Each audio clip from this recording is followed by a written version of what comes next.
we talked about this earlier a little bit, but really just to hit it with a hammer.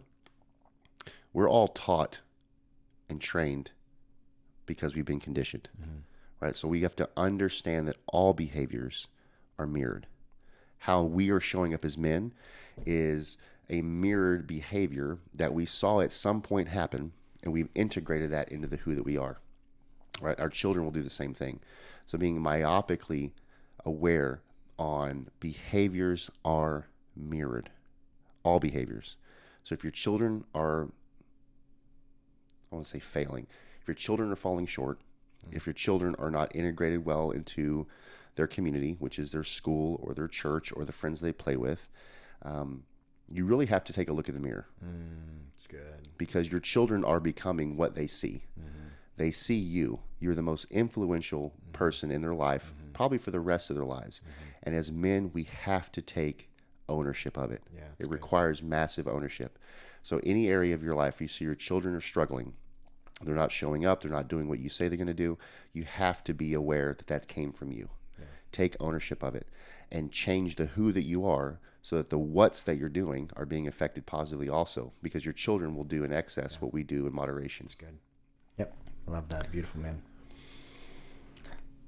Let's get tactical, these guys. Yeah. Let's give them some how. So if you have young kids in the household, if you have kids in the household, if you don't have kids in the household and you're in the season like I am where you know it's coming down the road, these are practical, tactical hows so that you can teach and build contributing members to society that ask the question, who taught you that? And they think for themselves. They negotiate with their boss, with the marketplace, with competitors. They don't just accept no. They don't lay down and just be the sheep that society is trying to train and build out so that we can just be a easily ruled, just weak country. We don't want to get into that. But these are the questions. These are the practical, tactical, how to get there. Yeah, well, even talking about country, and we're in the middle of a political activity right now with the presidential voting going on. We lead up to going to have a new president here in the U.S. Who will it be?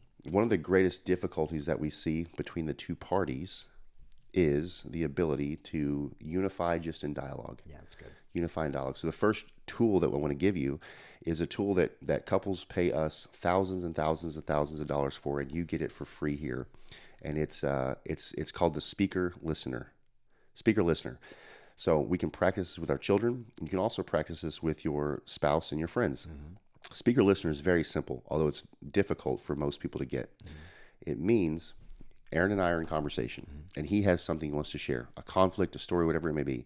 He's going to tell me in full what he's thinking, what he's feeling, and I'm going to be silent. I'm not going to interrupt you. I'm not going to try to defend what's going on. I'm just going to listen to you. And then I'm going to attempt to give back to you what I understand. What I heard you say. What I heard you say was, did I get that right? And then also at the end of it, did I get that right? Most of the times you can try to get that unless someone gives you a 15-minute vomiting of words. It's really tough to encapsulate everything. But I'm going to give you a highlight of your thoughts and your feelings. That's what the listener does. There's one speaker, there's one listener, and then it flips back and forth. But to be able to create a speaker-listener type environment with your children is huge. There is necessary free thought that has to happen when the speaker-listener is being utilized. Right? Because natural conversation, natural conflict actually, is you're going to share something that doesn't feel right to me. Hey, you hurt my feelings. And I'm going to interrupt you. Yep. And my tone's going to change. My volume is likely going to go up. And all of a sudden we're caught in this demon dialogue. Yeah. Of this polka dance of now I'm throwing shots at you, you're throwing shots at me, and it quickly turns into something that's a knockdown, drag out. Yeah. Speaker listener is, I'm not going to tell you how I feel, Aaron. You're going to share with me what you have to share, and I'm going to just give back to you the points that you shared with me, and then say, did I get it right? Yeah. If I didn't, help me correct myself. I'll try again. Now did I get it right? Once I've gotten it right, then I'll start to share with you my thoughts on the moment.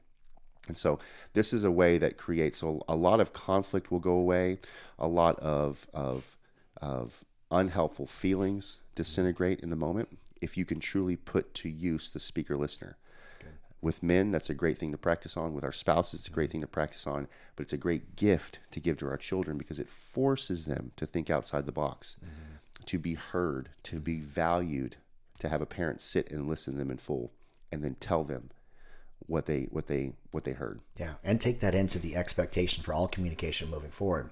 And again, everything is modeled, right? And so as your child enters into the marketplace, into relationships,